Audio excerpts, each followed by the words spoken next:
اعوذ باللہ من الشیطان الرجیم بسم اللہ الرحمن الرحیم السلام علیکم ورحمۃ اللہ وبرکاتہ۔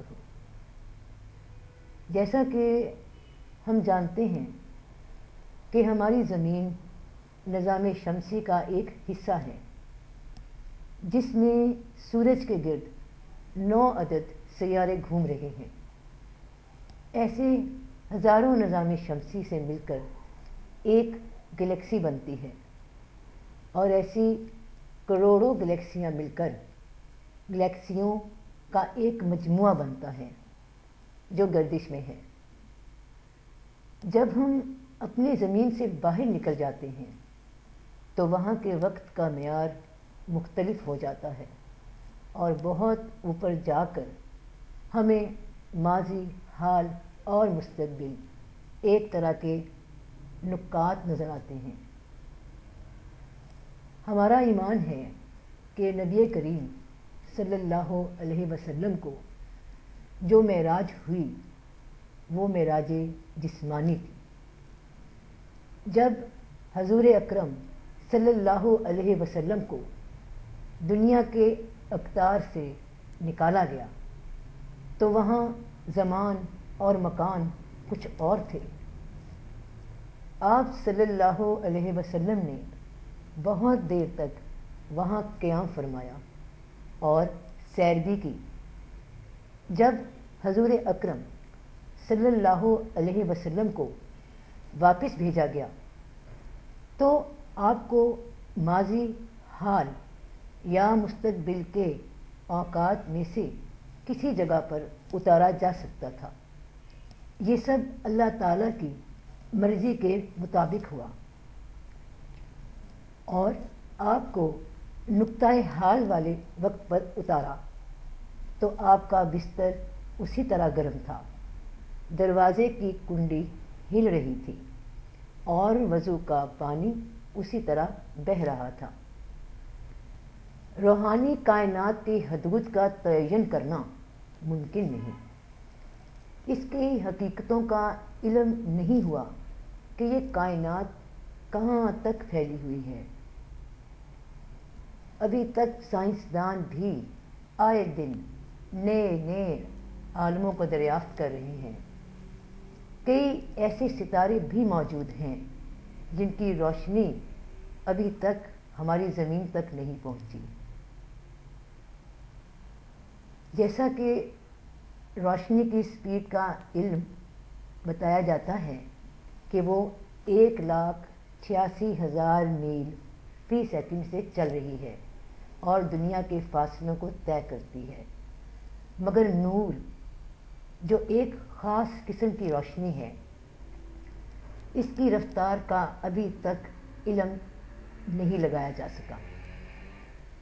البتہ قرآن مجید کی سورۃ المعارج آیت نمبر 4 میں اس حقیقت کا ذکر ہے کہ اب بھی زمین سے بارگاہ الہی میں فرشتے حاضر ہوتے ہیں اور وہاں سے احکام اور ہدایات حاصل کرتے ہیں اور نہایت قلیل وقت میں ان کو نافذ کرنے کے لیے اپنے اپنے مقام پر پہنچ جاتے ہیں۔ یہ مسافت جو وہ پل بھر میں طے کرتے ہیں اتنی طویل ہے کہ اگر انسان اپنی طبعی رفتار سے چلنا شروع کر دے تو 50,000 سال پہنچنے میں لگ جائیں، اور اگر انسان جو مراقبہ کرتے ہوں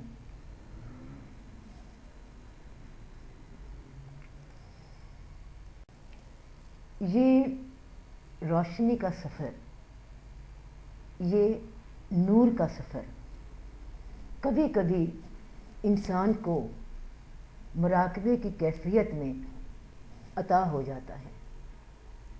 جہاں تک اللہ پاک دکھانا چاہے، جہاں تک اپنے بندے کو بتانا چاہے، یہ سب اللہ کی عطا ہے۔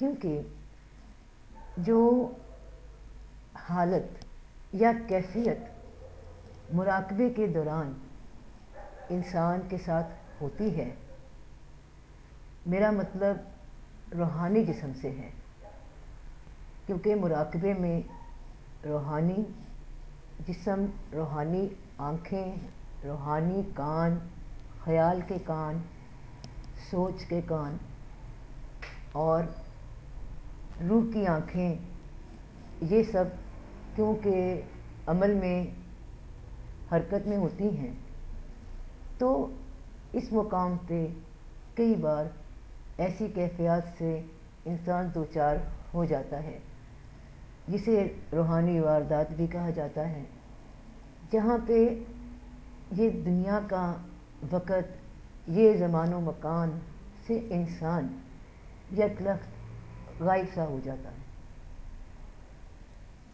ہر مراقبہ کرنے والے کے ساتھ اپنے کیفیات، اپنے مشاہدات اور تجربات ہوتے ہیں۔ کسی کو کوئی مرحلہ پیش آتا ہے تو کسی کو کوئی مرحلہ پیش آتا ہے، اور یہ سب عطا ہوتا ہے رب تعالیٰ کی طرف سے۔ ایسے مقام مشاہدے میں آ جاتے ہیں جو کبھی ان حسی آنکھوں سے دیکھنے ممکن نہیں ہوئے،